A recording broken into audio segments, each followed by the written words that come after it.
Assalamualaikum. Halo semuanya.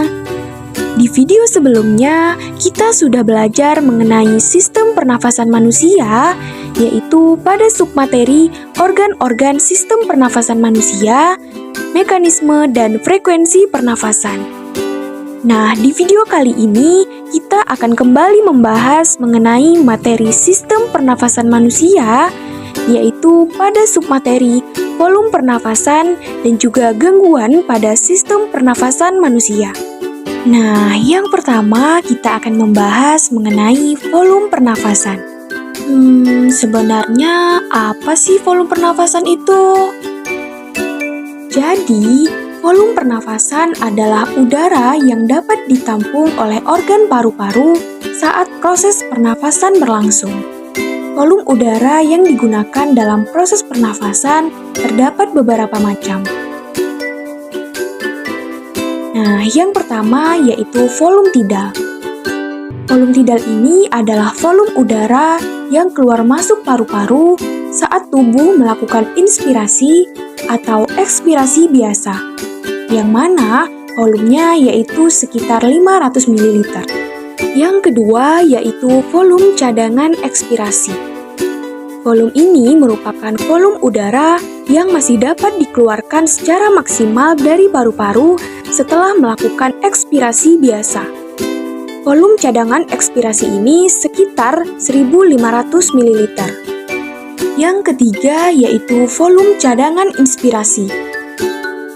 Volume cadangan inspirasi ini yaitu volume udara yang masih dapat dimasukkan ke dalam paru-paru setelah melakukan inspirasi secara biasa.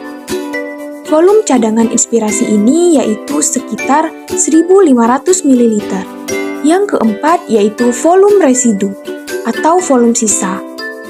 Volume residu ini yaitu volume udara yang masih tersisa di dalam paru-paru meskipun telah melakukan ekspirasi secara maksimal. Volumenya sekitar 1.000 ml.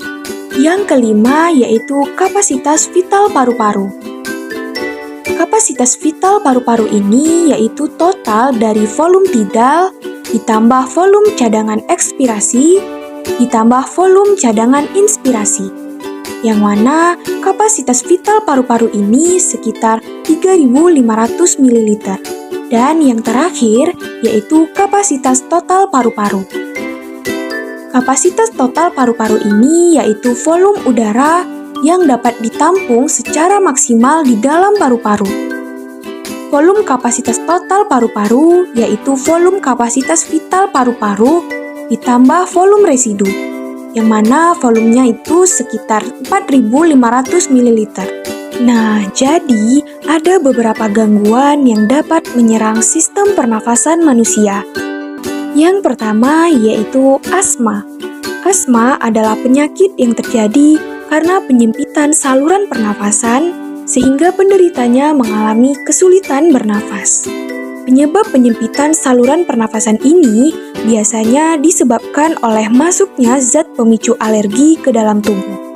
Misalnya seperti debu, pasir, bulu, serangga kecil, ataupun rambut.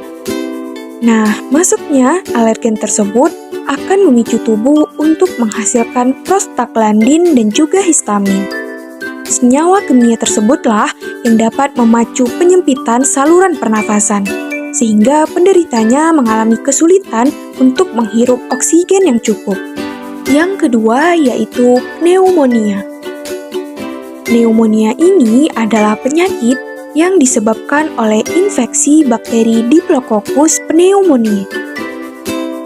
Nah, jadi pada paru-paru penderita pneumonia ini terdapat cairan kental, di mana adanya cairan ini dapat mengganggu pertukaran gas pada paru-paru sehingga menyebabkan oksigen yang diserap oleh darah menjadi berkurang dan juga mengakibatkan terhambatnya proses pernapasan.